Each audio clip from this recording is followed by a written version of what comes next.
아버님 제사상 앞에서 강아지가 영정사진을 보고 미친 듯이 짖어대던 날, 모두가 재수 없다며 개를 끌어내려 할 때 저만 이상한 오싹함을 느꼈습니다. 잠시 후 사진이 바닥으로 떨어지며 벽 뒤에 숨겨져 있던 봉투 하나가 미끄러져 나왔지요. 큰 며느리 정옥에게 그 몇 글자가 제 남은 인생과 이 집안, 사람들 운명을 통째로 뒤집어 놓을 거라는 건 그때는 아무도 몰랐습니다. 지금부터 제 이야기를 들려드리겠습니다. 아버님 제사날 아침, 저는 알람이 울리기도 전에 눈을 떴습니다. 제 이름은 박정옥, 61살이고 이 집의 큰 며느리입니다. 서류상으로는 남편 상철의 아내, 시어머니의 맏며느리지만 제 마음속에서는 늘 식구이 돼 식구가 아닌 사람처럼 한 발 비켜 서 있었습니다. 그래도 적어도 제사상만큼은 제가 이 집 사람이 맞다고 느끼게 해주는 마지막 자리였지요. 벽시계를 보니 새벽 5시를 조금 넘긴 시각이었습니다. 창밖은 아직 파랗게 어둑했고 골목길 가로등 불빛만 희미하게 남아 있었습니다. 하지만 오늘만큼은 더 누워 있을 수가 없었습니다. 아버님이 돌아가신 뒤 처음 맞는 제사였으니까요. 이불을 젖히고 일어나려는데 무릎에서 딱 소리가 났습니다. 순간 찌릿했지만 아이고, 이 나이에 뭐하고 중얼거리며 조심스레 몸을 일으켰습니다. 관절이 아파도 제사상은 기다려주지 않으니까요. 부엌으로 내려가니 전날 밤 미리 불려둔 미역이 싱크대 한쪽에 잠겨 있었습니다. 저는 찬물을 틀어 미역을 한 줌 쥐고 조심스럽게 비볐습니다. 손가락 사이로 미끈하게 빠져나가는 감촉이 참 낯익었습니다. 국은 싱겁게, 짜면 안 먹는다.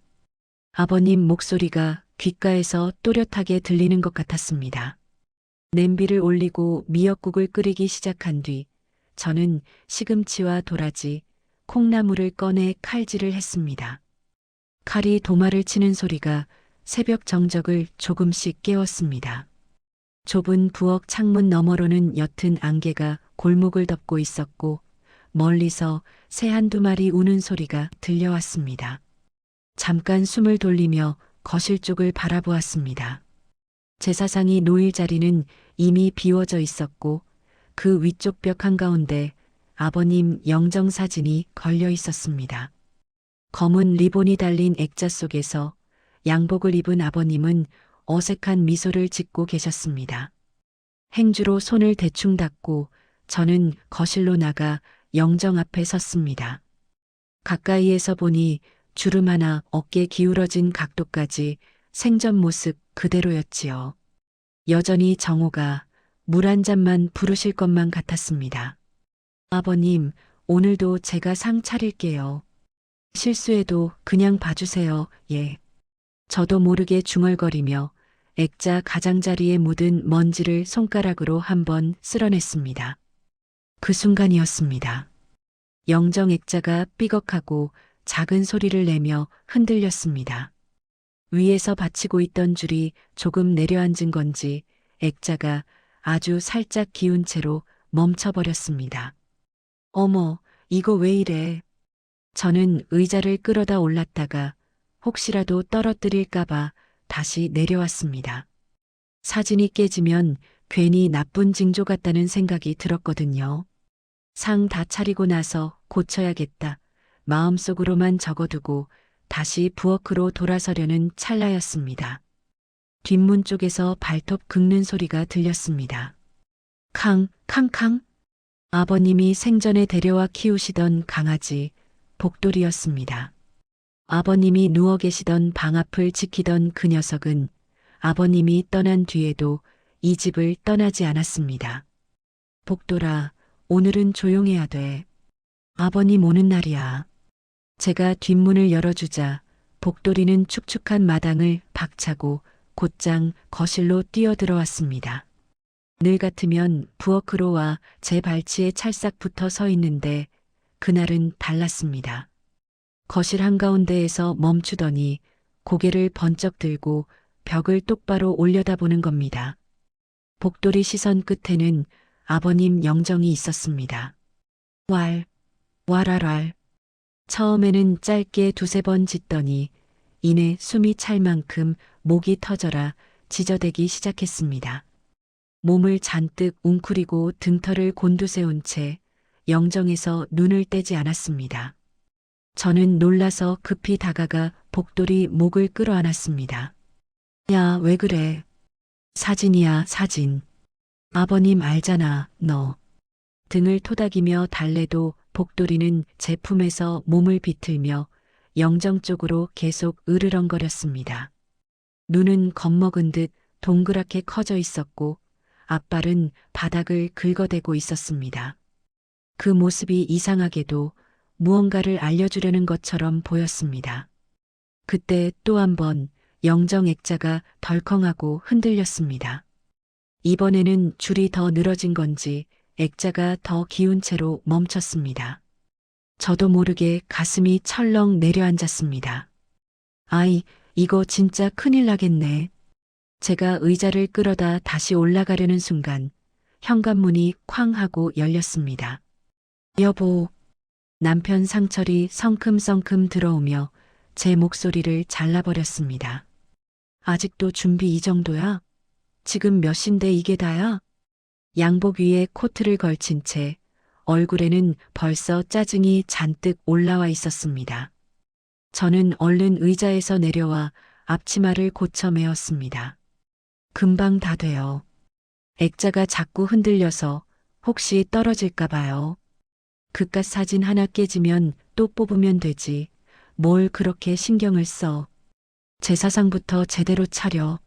아버님 영정을 그깟 사진이라고 부르는 말에 심장이 순간 꽉 죄어오는 느낌이 들었습니다.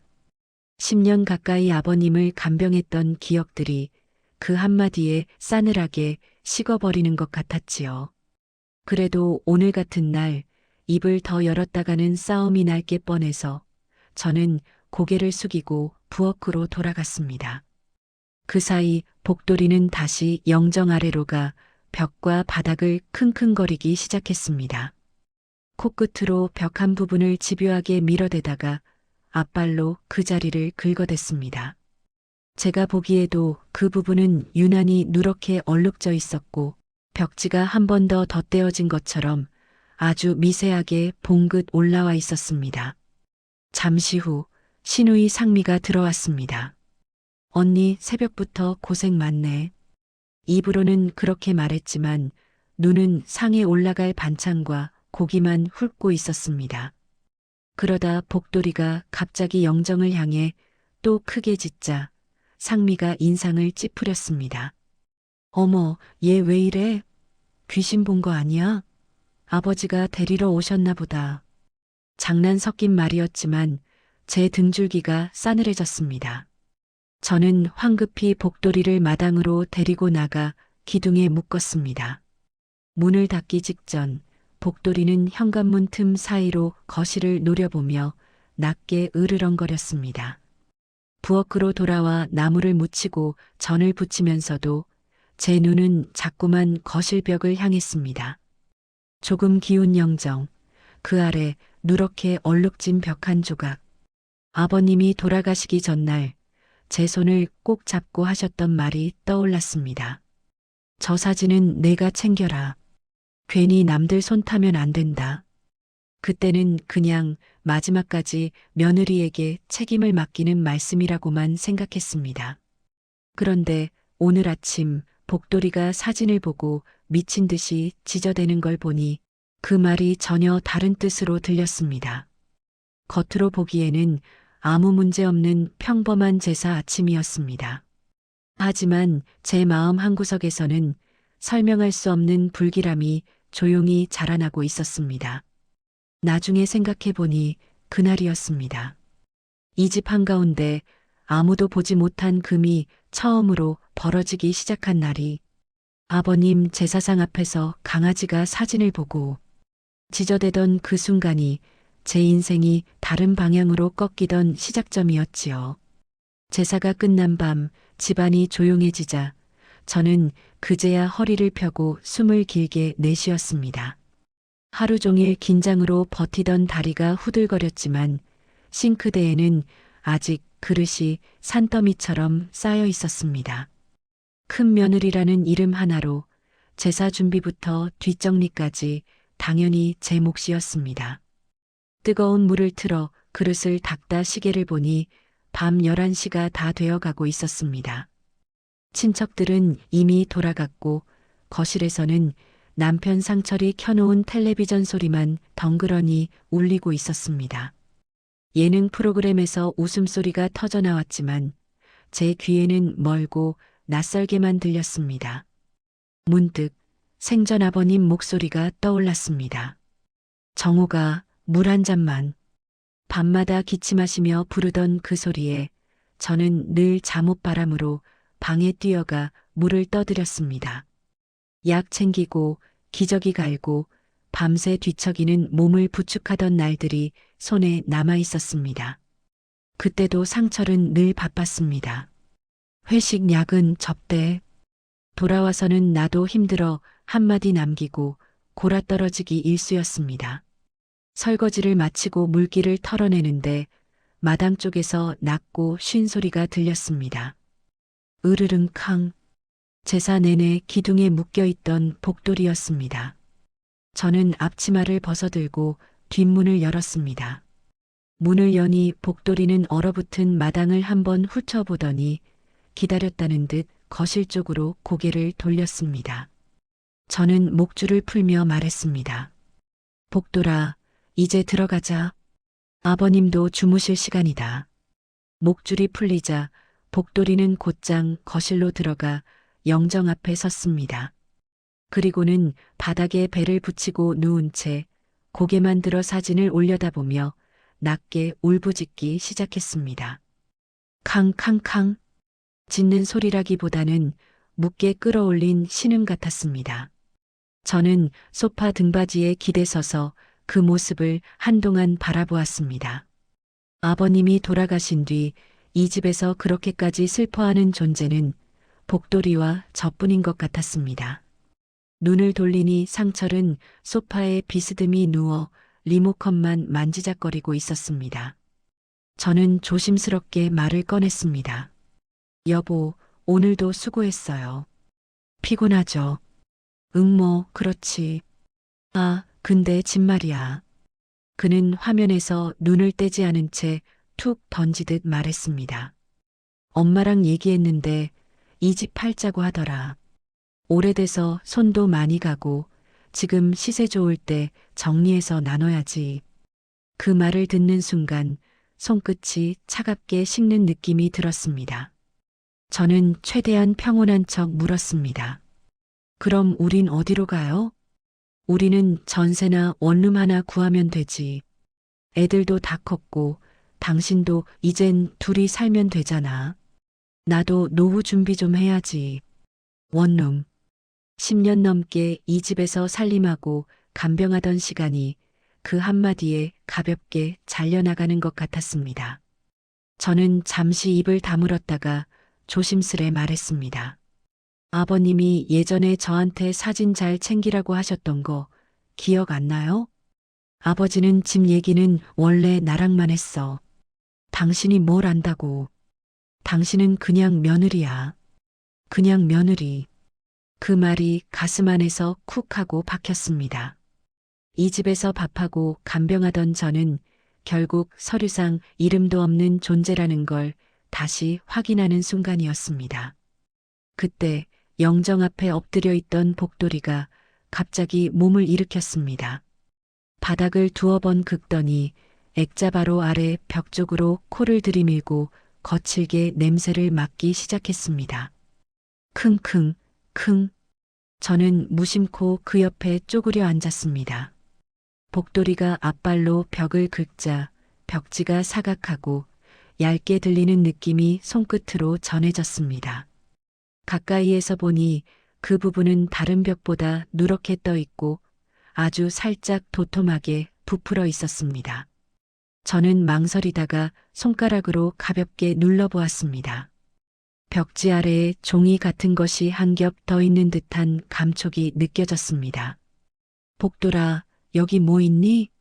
제가 속삭이듯 묻자 복돌이는 고개를 돌려 저를 한번 쳐다보더니 다시 영정을 올려다보며 짧게 짖었습니다. 왈. 그 눈빛이 이상하게도 여길 보라고 말하는 것 같았습니다. 등줄기를 타고 알 수 없는 소름이 스쳐 지나갔습니다. 그때 방문이 삐걱 열리며 상철 목소리가 들려왔습니다. 여보, 지금 몇 시인데 아직 안 자? 걔랑 벽이랑 뭐해? 아니, 복돌이가 자꾸 이 벽만 긁어서요. 그래서 걔가 그러면 그러는 거지. 페인트 냄새라도 나는가 보네. 별것도 아닌 걸 가지고. 그는 퉁명스럽게 말하고는 다시 방문을 닫았습니다. 집안은 다시 조용해졌지만 제 마음은 더 소란스러워졌습니다. 아버님이 돌아가시기 전 제 손을 꼭 잡고 하셨던 말이 떠올랐습니다. 저 사진은 내가 챙겨라. 괜히 남들 손 타면 안 된다. 그냥 의리로 남긴 말이라고만 생각했던 그 문장이 오늘 밤에는 전혀 다르게 들렸습니다. 영정이 살짝 기운 채 걸려있는 그 벽, 누렇게 뜬 자국, 그리고 그 아래를 한사코 파헤치려는 복돌이. 이 집 어딘가에 제가 모르는 무언가가 숨겨져 있는 것 같았습니다. 제사상은 치워졌고 형식적인 예법은 다 끝났습니다. 하지만 제 마음속 제사는 아직 끝나지 않았습니다. 남편의 그냥 며느리라는 말과 복돌이의 낮은 울음소리가 뒤엉켜 밤늦게까지 제 머릿속을 떠나지 않았습니다. 그날 밤 저는 깊은 잠에 들지 못한 채 자꾸만 거실벽 한가운데를 떠올렸습니다. 나중에 돌이켜보면 그 이상한 느낌이야말로 제가 진실로 들어가는 첫 번째 예고장이었습니다. 며칠 뒤였습니다. 제사 때부터 마음 한 구석을 찜찜하게 긁어대던 그 벽이 계속 머릿속에서 떠나질 않았습니다. 그래도 저는 큰 며느리답게, 아니 가장 만만한 사람답게 밥을 차리고 빨래를 널고 평소처럼 살림을 돌렸습니다. 별일 아닐 거라고, 내가 예민한 거라고 스스로를 달래가면서요. 그날은 토요일이었습니다. 저는 마당에 이불을 털어 널어두고 부엌에서 반찬을 만들고 있었어요. 거실에서는 상철 목소리가 들려왔습니다. 처음에는 전화하는 줄 알았는데 고 시어머니 목소리까지 겹쳐 들렸습니다. 둘이서 나란히 앉아 낮은 목소리로 이야기를 깔아놓고 있었습니다. 엄마 부동산에서 연락 왔어. 이 동네 앞으로 더 찍어 누르기 전에 빨리 파는 게 좋대. 그래, 나도 그 말이 맞다고 봐. 이 집 팔아서 절반은 내가 가지고 나머지는 상미 줘라. 큰 며느리는 뭐 방 한 칸 얻어주면 되지 않냐. 큰 며느리는 방 한 칸. 제 가슴이 그 말에 쿡하고 찔렸습니다. 저는 부엌문 뒤에 숨어 설거지하는 척 귀를 기울였습니다. 물소리가 대화를 덮어줄 거라 믿으며요. 정욱인요? 상철이 웃으면서 말했습니다. 걔야 뭐 아버지 병수발한 걸로 충분히 챙긴 거지. 집까지 달라고 하면 욕심이지. 그러게 말이다. 원래 며느리는 자기 친정집 바라보면 되는 거야. 시댁집은 아들들 몫이지. 그 말을 듣는 순간 갑자기 손에 들고 있던 접시가 미끄러져 싱크대에 쿵 떨어졌습니다. 저는 서둘러 소음을 감추려고 수도꼭지를 더 세게 틀었습니다. 속에서는 끓는 물 같은 것이 올라오는데 입 밖으로는 아무 말도 나오질 않았습니다. 나는 이 집에서 그냥 일하던 사람인가. 10년 가까이 아버님 뒤치다꺼리를 하고 한겨울 새벽마다야 국문 열기를 기다리며 떨던 제 모습이 머릿속에 스쳐 지나갔습니다. 가습이, 전기세, 고기 한 근갑까지 아껴가며 제 사상 과병수발을 버텨왔는데 그 결과 가방 한 칸이라는 말 한 줄이라는 사실이 숨이 막히도록 서러웠습니다. 그때 마당 쪽에서 복돌이 지르는 소리 가요란하게 들려왔습니다. 와랄랄. 잠시 후 쿵 하는 둔탁한 소리가 거실에서 났습니다. 저는 놀라서 앞치마도 제대로 못 벗은 채 거실로 뛰어나갔습니다. 그 순간 제가 본 건 쓰러져 바닥에나 뒹구는 아버님 영정과 그 앞에서 헉헉거리며 서 있는 복돌이였습니다. 이 미친 개가.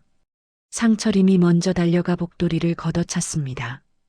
복돌이가 비명을 지르며 뒤로 나자빠졌습니다. 저는 반사적으로 소리를 질렀습니다. 여보, 왜 개를 발로 차요? 제사 사진을 쓰러뜨렸잖아. 재수없게. 상철은 여전히 화가 난 얼굴로 복돌이를 노려보았고 저는 서둘러 영정을 주워들었습니다. 그때였습니다. 액자 틀과 벽 사이 조금 전에 영정이 걸려있던 자리에서 누렇게 변색된 봉투 하나가 미끄러져 떨어졌습니다. 바닥에 툭 소리 나게. 순간 저는 아무 말도 못하고 그 봉투만 바라보았습니다. 벽지와 같은 색으로 바른 봉투는 누가 일부러 감춰둔 것처럼 벽에 가늘게 붙어 있었던 모양이었습니다. 복돌이가 액자를 건드리지 않았다면 아마 평생 몰랐을지도 모를 자리였습니다. 저게 뭐야? 상철이 퉁명스럽게 물었습니다. 모르겠어요. 벽에서 떨어졌어요. 제가 조심스레 대답하며 봉투를 집어들었습니다. 손가락에 전해지는 촉감이 이상하게 떨렸습니다. 봉투 앞면에는 낯익은 글씨체가 또렷하게 적혀 있었습니다. 큰 며느리 정옥에게. 그 순간 심장이 한번 크게 내려앉는 것 같았습니다. 저는 본능적으로 봉투를 뒤집어 보았습니다. 뒷면에는 오래된 풀자국이 말라붙어 있었고 작은 테이프 조각 여기저기 흩어져 있었지요. 누가 서둘러 숨겨두고 그 뒤로 아무도 손대지 않은 기색이 역력했습니다. 여보, 그거 한번 열어보자. 뭐가 들었는지 봐야지. 상철이 제 손에 눈길을 꽂으며 말했습니다. 저는 잠시 숨을 골랐습니다. 이건 아버님 글씨 같아요. 저보고 챙기라고 하셨던 그 사진, 그 자리 뒤에서 나온 거니까 저 혼자 먼저 읽어보고 그 다음에 같이 봐요. 제 목소리가 생각보다 단단하게 나왔습니다. 상철 얼굴이 잠깐 일그러졌지만 시어머니가 그래 정옥이 이름이 적혀 있으면 먼저 보게 둬라라고 말하는 바람에 더 따지지 못했습니다.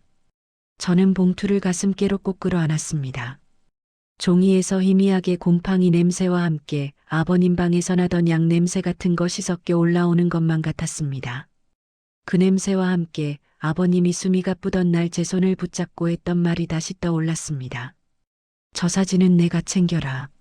남들 손 타면 안 된다. 그 말이 이제는 이렇게 들렸습니다. 이 집에서 내 편은 나 하나였다. 부엌으로 돌아와 방문을 잠그고 저는 아주 천천히 봉투 입구를 뜯었습니다. 종이가 찢어지는 소리가 제 삶이 갈라지는 소리처럼 귀에 또렷이 들렸습니다. 봉투 안쪽에서 두툼한 종이 다발이 손끝에 닿는 순간 저는 깨달았습니다. 이제 그냥 당하고만 살던 삶은 끝나야 한다는 것을요. 이 봉투가 제 절망의 끝이자 첫 번째 결심이 될 거라는 것을. 봉투 안에서 나온 건 접힌 종이 몇 장과 빼곡한 아버님 글씨였습니다. 저는 손이 떨려 쉽게 펼치지 못했습니다. 평생 제사 한 번이라도 빠질까봐. 눈치만 보던 제가 이제는 이 종이 몇 장에 인생이 갈리는 사람처럼 느껴졌습니다. 깊게 숨을 들이쉬고 제 이름이 적힌 첫 장을 조심스럽게 펼쳤습니다. 큰 며느리 정옥에게. 맨이 첫 줄을 보는 순간 가슴이 뜨겁게 치밀어 올랐습니다. 아버님 특유의 반듯하지만 삐뚤한 글씨였습니다. 내용은 길지 않았습니다. 아버님은 먼저 평생 며느리 노릇하느라 고생했다는 말로 시작하셨습니다. 너 아니었으면 내가 병원에서 쓸쓸히 죽었을 거다. 상철이는 원래 살림머리가 없어서 너한테만 짐을 지워 미안하다. 그렇게 적혀 있었습니다. 저는 그 문장을 몇 번이나 되읽었습니다.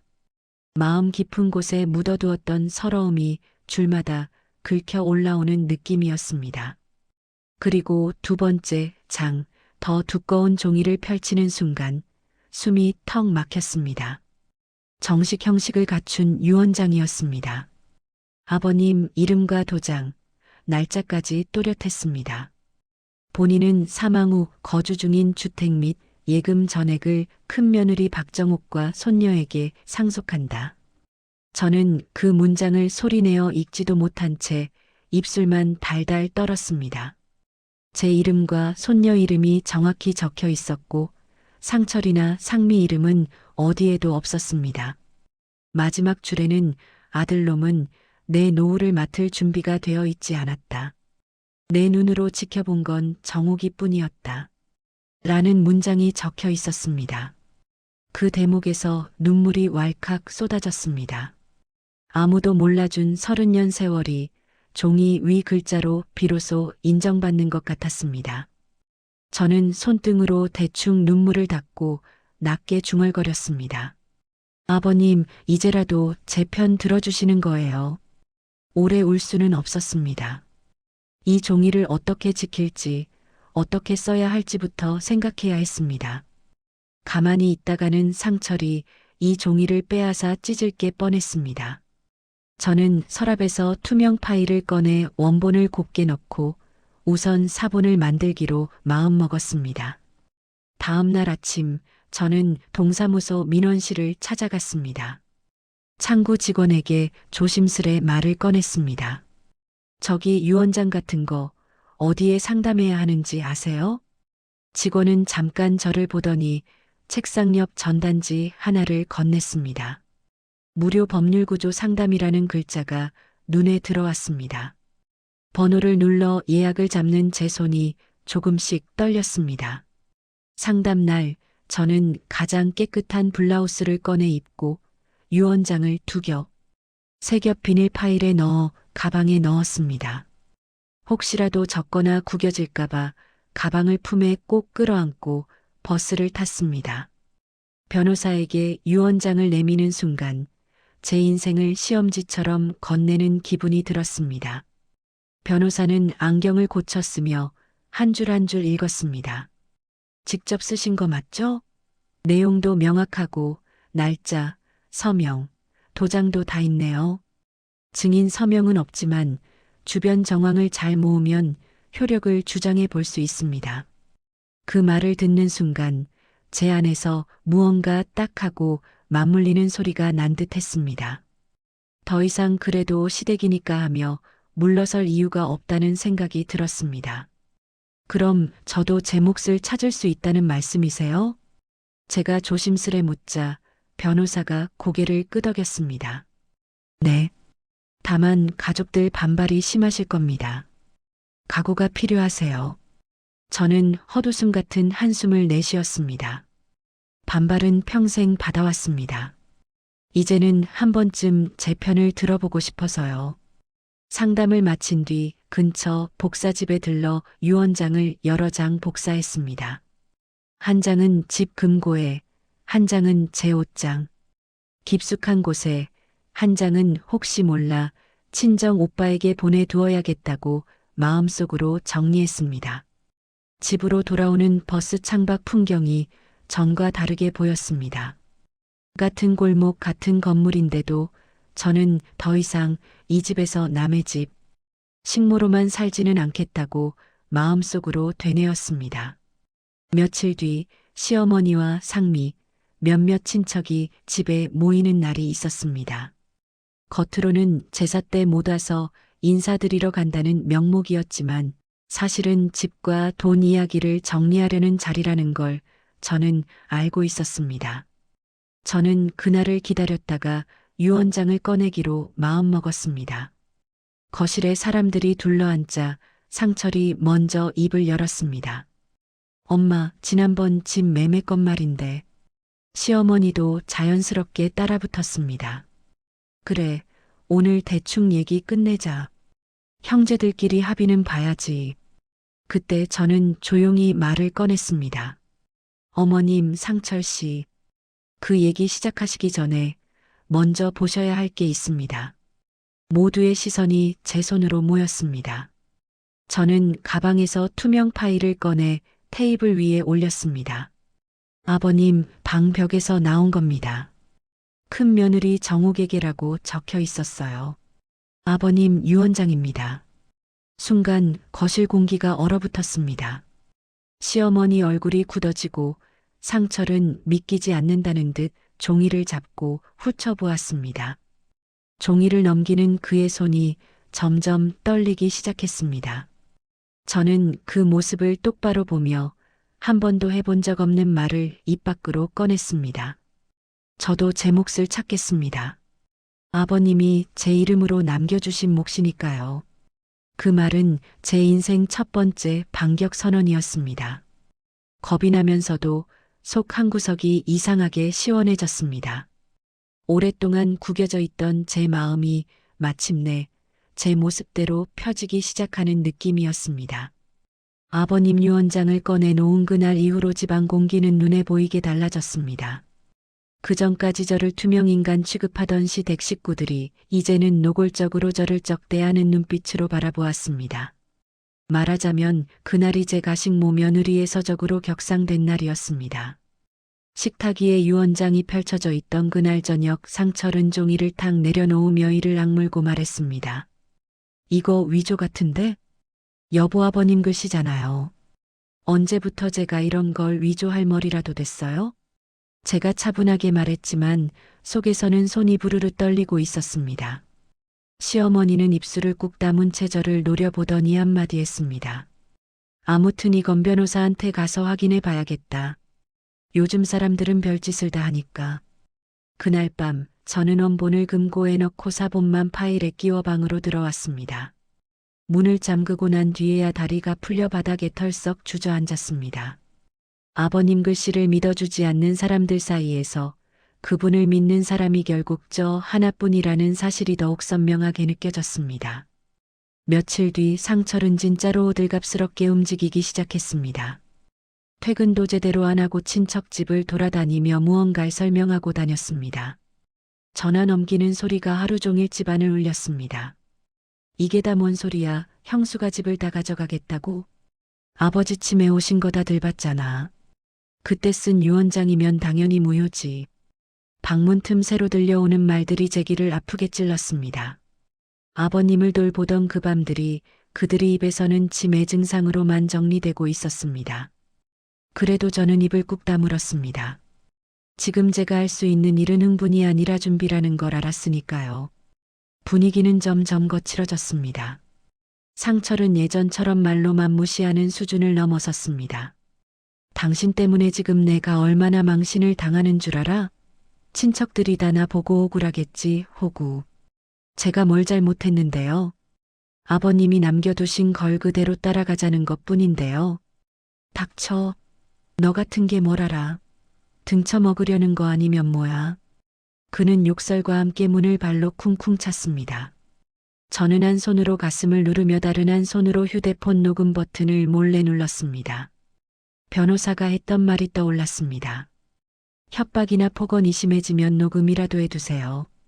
나중에 도움이 될 수 있습니다. 그날 밤 복도리는 더 심하게 짖었습니다. 와랄랄. 상철이 벌떡 일어나 마당으로 나가더니 거친 목소리가 들렸습니다. 이 미친 개가 또 시끄럽게. 여보 발로 차지 마요. 제가 서둘러 나가보니 복도리는 기둥에 묶인 채 옆으로 쓰러져 있었고 목줄이 살갗을 파고든 자리 가선명했습니다. 상철은 실룩이는 입가를 참지 못한 듯 비웃으며 말했습니다. 당신이나 전현이나 저게나 이 집에서 나가야 할 놈들이야. 그 말을 듣는 순간 제 속에서 무언가 툭 끊어지는 소리가 났습니다. 그래도 저는 지금 이 감정 터뜨릴 때가 아니라는 걸 알았습니다. 제 안에서 끓는 것은 눈물이어도 이제 그 눈물을 칼로 바꿔야 한다고 스스로를 달랬습니다. 며칠 뒤 변호사와 함께 정식 소송 절차를 밟기 위해 법원에 다녀온 날이었습니다. 집에 돌아와 문을 여는 순간 이상하게 고요했습니다. 거실 불은 꺼져 있었고 사람 기척은 없었습니다. 그런데 제 방문을 여는 순간 숨이 딱 막혀왔습니다. 서랍장이 열려 있었습니다. 제가 유언장사본과 메모를 정리해 두던 서랍이었습니다. 종이들이 어지럽게 흩어져 있었고 파일 몇 개는 바닥에 내팽개쳐져 있었습니다. 뭐야 이게. 그때 뒤에서 상철 목소리가 들렸습니다. 찾으려던 거 없더라. 그는 소파에 앉아 팔짱을 낀 채 저를 올려다보고 있었습니다. 입가에는 승리감에 찢어진 웃음이 걸려 있었습니다. 너 그거 하나 믿고 설쳤지? 내가 바보냐? 원본도 사본도 다 없애버리면 그만이지. 순간 머리가 하얘졌습니다. 그래도 저는 한 가지를 떠올리며 겨우 숨을 골랐습니다. 금고. 지방공용금고에는 아버님 통장이랑 서류들만 들어있다고 생각들 했겠지요. 저는 유언장 원본을 그곳이 아니라는 전혀 다른 곳에 숨겨두었습니다. 그래요?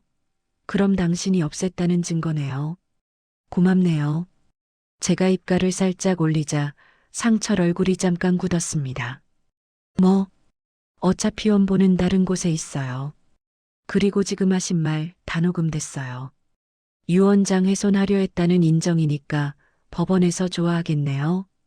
제가 휴대폰 화면을 보여주자 상철은 순간 당황한 기색 기억력했습니다. 그러나 곧바로 목소리를 높였습니다.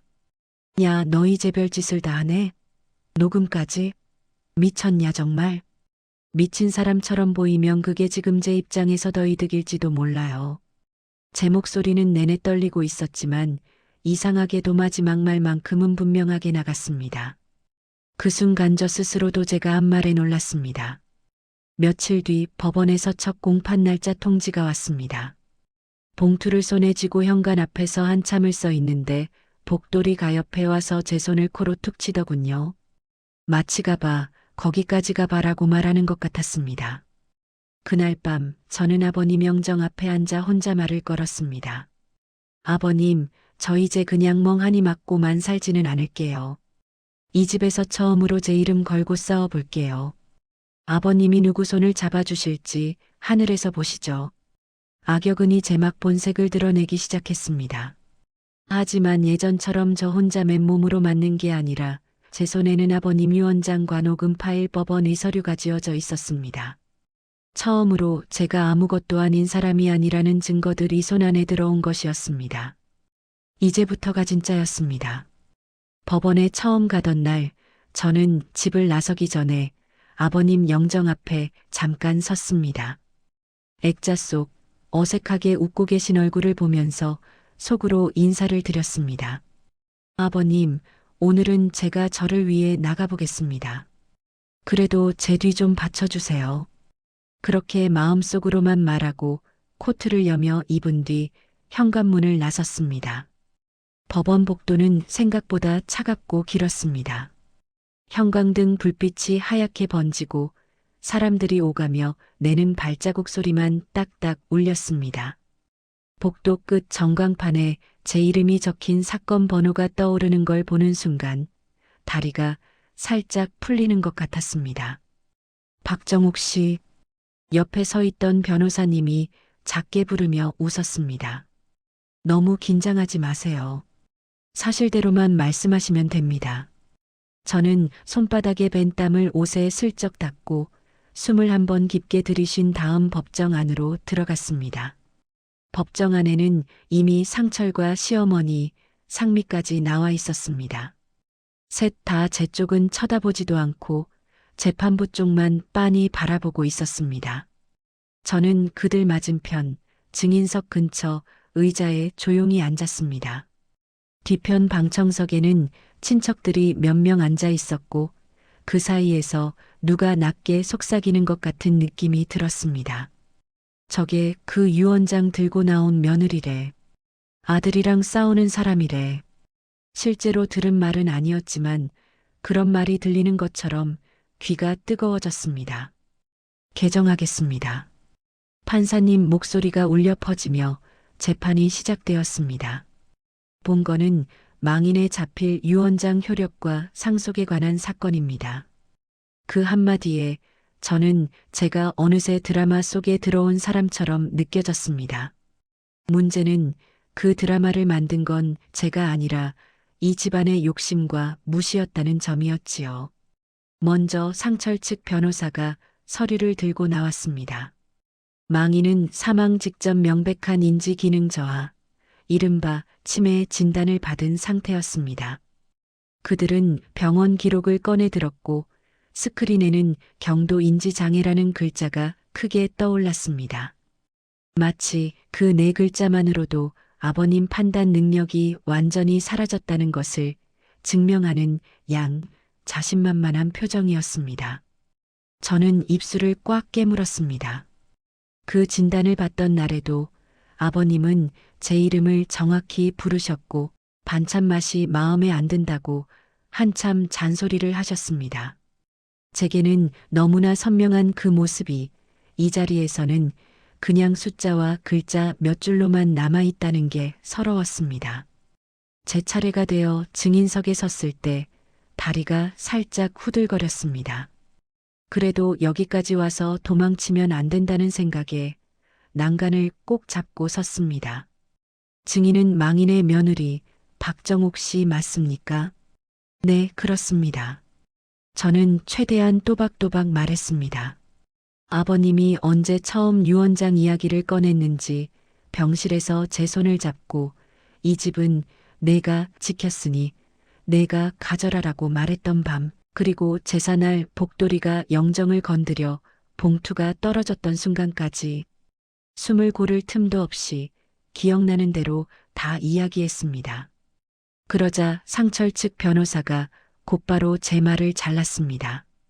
그건 증인의 일방적인 기억일 뿐입니다. 망인의 진짜 의사인지 객관적 증거가 없습니다. 그 말에 가슴이 쿵 내려앉았습니다. 제게는 평생을 버텨온 증거 같은 기억이 이곳에서는 주관적인 말 한 줄로만 취급되고 있었습니다. 그 뒤로도 공방은 계속되었습니다. 상철 측은 친척들을 증인으로 세워 망인이 예전부터 집은 아들에게 물려준다고 했다느니, 마지막에는 사람을 잘 못 알아봤다느니 자신들에게 유리한 말만 골라냈습니다. 판사님이 몇 번 고개를 끄덕이실 때마다 제 심장은 조금씩 내려앉았습니다. 역시 내가 괜한 욕심을 부렸나? 그냥 방 한 칸 받고 조용히 나왔어야 했나? 그런 생각이 목구멍까지 차오를 때였습니다.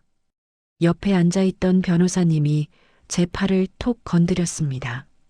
박정옥 씨, 이제 우리 차례예요. 변호사님이 자리에서 일어나 재판부를 향해 말했습니다.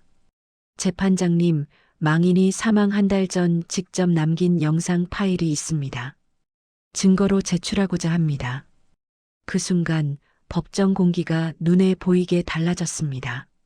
상철 얼굴이 하얗게 질렸고 시어머니 눈썹이 파르르 떨리는 것이 제자리에서도 보였습니다. 판사님이 USB 제출을 허가하자 스크린에 영상이 띄워졌습니다. 흐릿한 병실 조명 아래 침대에 기대 앉은 아버님 얼굴이 먼저 보였습니다. 옆에는 복돌이가 꼬리를 살짝 흔들며 앉아 있었고 화면은 휴대폰으로 찍은 듯 조금 흔들렸습니다. 저는 그 장면을 보는 순간 숨이 멎는 것 같았습니다. 제가 모르는 사이 아버님은 이미 이날을 준비하고 계셨던 겁니다. 영상 속에서 아버님이 쉰 목소리로 말을 시작했습니다. 이거 찍는 이유는 나중에 싸우지 말라고 찍는 거다. 그리고 곧 제 이름이 나왔습니다. 이 집 정욱이 주려고 한다. 이 늙은이 열이면 열 병수발은 며느리가 다 했다. 아들놈은 애비 등골만 빼먹었지 책임은 못 졌다. 그 순간 법정 안이 쥐 죽은 듯 조용해졌습니다. 누군가 숨을 들이키는 소리가 또렷하게 들릴 정도였습니다. 잠시 숨을 고른 아버님이 한마디를 더 붙이셨습니다. 나중에 상철이가 지 집이라고 기어들어와도 이 영상 보여줘라. 내가 누구 손을 들어줬는지 이 늙은 입으로 남겨두는 거다. 그 말을 하시며 화면 속 아버님이 카메라 쪽, 그러니까 저를 향해 희미하게 웃으셨습니다. 그 웃음을 보는 순간 저는 입술을 꽉 깨물고 고개를 숙였습니다. 눈물이 당장이라도 떨어질 것 같았지만 어떻게든 끝까지 참았습니다. 울어버리면 이 중요한 순간이 흔들릴 것 같았습니다. 영상이 끝나자 짧은 정적이 흘렀습니다. 판사님이 서류를 넘기며 낮게 한숨을 쉬는 소리가 들렸습니다. 진위 여부는 추가 감정이 필요하겠습니다만 망인의 의사가 상당히 구체적으로 나타나 있군요. 그 한마디를 듣는 순간 제 가슴 어딘가가 탁 하고 풀리는 느낌이 났습니다. 아직 모든 것이 끝난 건 아니었습니다. 판결도 상철의 발악도 앞으로 더 남아있을 겁니다. 하지만 적어도 이제 더 이상 제가 혼자 소리치고 있는 건 아니라는 사실만은 분명해졌습니다. 아버님은 이미 영상 속에서 제 손을 들어주셨고 복돌이는 영정 뒤 봉투를 끌어냈습니다. 이제는 저도 제 편에 저 자신을 세워야 했습니다. 그날 법원을 나서며 저는 속으로 조용히 중얼거렸습니다. 아버님, 1차전은 제가 아니라 우리가 이긴 것 같네요. 영상이 끝난 뒤에도 제 귀에는 아버님 목소리가 계속 맴돌았습니다. 재판장은 추가 감정을 언급하며 절차를 정리했지만 정작 제 몸은 법정 의자에 붙박인 채 움직이지 않는 것 같았습니다. 나는 그날 집으로 돌아오는 버스 안에서야 비로소 손을 떨며 울음을 삼켰습니다. 그 영상에는 남들이 모르던 이 집의 속살이가 모두 담겨 있었기 때문입니다. 며칠 뒤 두 번째 기일에서 재생된 영상 나머지 부분을 통해 나는 더 충격적인 이야기를 듣게 되었습니다. 화면 속 아버님은 한 참숨을 골라들이 말을 문지르더니 천천히 입을 열었습니다. 사실은 그날 봤다. 상철이 가정옥이 머리를 잡아 벽에 밀치던 날을. 나는 그 한마디에 심장이 멎는 줄 알았습니다. 가슴 한가운데 갓쟁하고 갈라지는 느낌이었습니다. 그날을 기억하지 않을 수가 없었습니다. 명절 전날 밤 잔소리하다 말이 꼬였다고 상철이 미친 듯 소리를 지르며 나를 밀치던 그 순간 등 뒤벽지가 등에 닿으며 찢어질 듯 아팠고 복도리가 날뛰며 찢었으며 옆방 문틈으로 누군가 우리 쪽을 지켜보던 기척이 있었습니다. 나는 그게 혹시 손녀인 줄 알고 끝까지 모른 척했는데 알고 보니 아버님이었던 겁니다. 영상 속 아버님은 눈을 한 번 감았다 뜬 뒤 계속 말을 이었습니다. 그날 저놈이 문을 쾅 닫고 나가고 나니까 정욱이는 바닥에 주저앉아서 울더라. 내가 그 소리를 듣고도 못 일어나는 게 죽을 만큼 부끄러웠다. 그날 밤 결심했다. 집은 저놈 줄 필요 없다고. 아버님 목소리는 떨렸지만 말씀은 또렷했습니다. 나는 손에 쥔 손수건을 꼭 쥐었습니다. 그날 이후 복돌이 가윤한 희나에게 달라붙었던 이후 아버님이 괜히 복돌이 머리를 쓰다듬으며 애가 증인이다라고 농담하시던 장면, 한밤 중문 틈 사이로 나를 부르지 못하고 기침만 참아 넘기시던 모습 모두 하나로 이어졌습니다. 영상 속 아버님은 또 다른 진실도 꺼내놓았습니다. 상철이 몇 년 전 몰래 집을 담보로 대출을 받으려 했을 때 보증을 서달라며 무릎 꿇고 빌었다 얘기. 그때도 결국 서류를 잘 못 읽은 척하며 시간을 끌다가 거절했고 대신 작은 가게권리금을 빼줘 살려냈다는 얘기. 그 과정에서 정욱이네 돈이 얼마나 나갔는지 본인이 다 알고 있다는 고백까지 이어졌습니다. 그런데도 놈은 고마운 줄 몰랐다. 사업 망한 걸죄 다 정욱이 탓으로 돌리더라. 그렇게 사는 놈한테 집까지 넘길 이유 없다. 내 눈앞에서 10년 동안 누가 뭘 했는지를 봤으니까. 그 말이 법정 스피커를 타고 울려 퍼질 때 나는 내가 받은 구박들이 더 이상 나만이 불행이 아니라는 걸 실감했습니다. 누군가 확인해 준 불공평, 그걸이 제 눈앞에서 판사도 듣고 있었습니다. 그동안 너가 예민한 거야 라는 말로 지워졌던 날들이 하나씩 복원되는 느낌이었습니다. 영상이 마지막에서 아버님은 복도리를 한번 쓰다듬으며 말했습니다. 나 죽고 나면 이 집에 냄새 남는다. 내 숨 붙어 있던 냄새가 아니라 싸우던 냄새, 울던 냄새. 걔는 그걸 기억할 거다. 재산할 사진 보고 짓거든 벽 한번 뒤져봐라. 내가 정욱이한테 남긴 마지막 선물이다. 그 구절이 흘러나오는 순간 나는 온몸이 전율하는 것 같았습니다. 복돌이 가재 사상 옆에서 미친 듯 영정을 향해 짖던 모습, 벽지를 발톱으로 긁던 소리가 그대로 귀에 되살아났습니다. 그때 느꼈던 막연한 불길함이 이제는 분명한 메시지였다는 걸 뒤늦게 이해했습니다. 재판이 끝나고 복도에 나왔을 때 상철은 이를 악문 채 나를 노려보았습니다. 아버지가 저런 영상 찍은 줄 알았냐?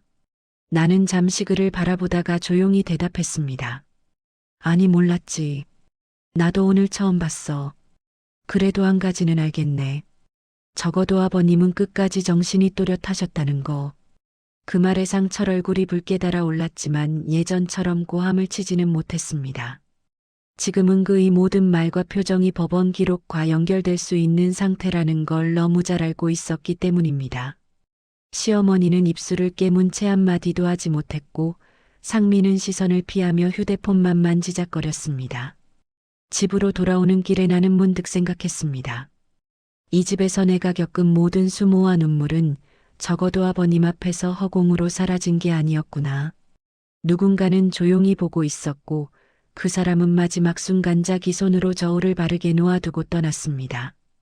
그날 밤 영정 앞에 다시 앉았을 때 나는 처음으로 아버님 사진을 보며 당당하게 말할 수 있었습니다. 아버님, 저 이제 알겠어요. 강아지가 사진 보고 짖던 이유도, 벽 뒤에 봉투를 숨겨두신 이유도요. 저 끝까지 갈게요. 아버님이 보신 그날이 저를 더 이상 부끄러워하지 않을 때까지. 그리고 이 집에서 언젠가 웃으면서 제 사상을 차릴 수 있을 때까지요. 재판이 끝나고 집으로 돌아오던 버스 안에서 저는 창밖만 멍하니 바라보고 있었습니다. 판결은 아직 선고되지 않았지만 이미 어느 쪽으로 기울고 있는지는 모두 알고 있는 눈치였지요. 영상 유언의 제 진술, 남편의 폭언이 담긴 녹음 파일까지 낼 수 있는 건 다 낸 상태였습니다. 그래도 마음 한가운데에는 묵직한 돌덩이 같은 게 여전히 남아 있었습니다. 혹시라도 마지막 순간에 뒤집히면 어쩌나 또다시 그냥 며느리 자리로 돌아가야 한다면 내가 그걸 어떻게 버틸 수 있을까? 그 두려움이 버스 창에 비친 제 얼굴을 더 초라하게 보이게 만들었습니다. 판결 선고 날 아침, 저는 평소보다 더 일찍 눈을 떴습니다. 거울 속 제 얼굴은 전보다 조금 더 늙어 보였지만 눈빛만큼은 이상하게 단단해져 있었습니다. 법정 앞 의자에 앉아 있으려니 손바닥에 땀이 배어 나왔습니다. 그리고 마침내 판사 입에서 그 말이 흘러나왔습니다. 망인의 유언을 유효한 것으로 인정한다. 순간 저는 숨을 한번 길게 내쉬었습니다. 이어지는 문장이 제 귀를 꽉 채웠습니다. 주택 지분 전부를 원고 박정옥과 손녀에게 상속한다. 그 말을 듣는 순간 귀에서 웅웅 소리가 날 정도로 심장이 요동쳤습니다. 고개를 숙인 채 양손을 꼭 맞잡았는데 눈앞이 흐려져 재판장 표정을 제대로 볼 수도 없었습니다. 옆을 흘깃 보니 상철 얼굴은 하얗게 질려 있었고 시어머니는 입술을 깨문 채 고개를 돌리고 있었습니다. 수십 년 동안 이 집에서 제가 들었던 말들이 한꺼번에 스쳐갔습니다. 그냥 며느리지 뭘 더 바라냐. 공짜로 살았잖아. 내 목숨 방 한 칸이면 된다. 그 목소리들이 이제는 멀어지는 소리처럼 작게 들렸습니다. 법원을 나와 바깥 공기를 들이마시는 순간 차가운 겨울 바람이 볼을 스쳤습니다. 그런데 이상하게도 몸이 시리지 않았습니다. 저는 가방에서 판결문 사본을 꺼내 조심스럽게 펼쳐보았습니다. 내 이름 그리고 손녀 이름이 정식 서류 위에 또렷하게 적혀 있었습니다. 그걸 보는 순간 비로소 실감이 났습니다. 아, 이제 이 집의 주인은 나구나. 누구에게 빌붙어서 겨우 얻어쓰는 지붕이 아니라 내 이름으로 내 두 발로 지키는 집이 되었다는 사실이 가슴 깊숙이 내려앉았습니다. 물론 모든 것이 한 번에 깨끗해진 것은 아니었습니다. 상철은 곧장 이혼 이야기를 꺼냈고 저는 잠깐 망설였지만 결국 고개를 끄덕였습니다. 더 이상 같은 지붕 아래서 서로를 원망하며 늙어가는 일은 우리 둘 모두에게 벌이라는 생각이 들었습니다. 문서 위조와 협박으로 조사를 받게 된 그는 한동안 집에 들어오지 않았고 이혼 서류에 도장을 찍던 날 저는 이상하게도 눈물이 거의 나지 않았습니다. 대신 도장을 찍는 손이 아주 조금 떨렸을 뿐입니다. 그날 법원을 나서는데 현관 앞에서 복돌이가 꼬리를 흔들며 저를 맞이했습니다. 저는 녀석 머리를 쓰다듬으며 웃었습니다. 복돌아, 이제 우리 집이다. 남의 집 아니고 우리 집. 다음해 아버님 제사날 저는 처음으로 쫓기지 않는 마음으로 상을 차렸습니다. 시장에 가서 먹고 싶은 고기를 고르고 아버님이 좋아하시던 반찬들을 정성껏 올렸습니다. 거실 벽에는 새 틀에 끼운 영정이 반듯하게 걸려 있었고 그 아래 누렇게 뜯겨 있던 벽지는 말끔히 수리돼 있었습니다.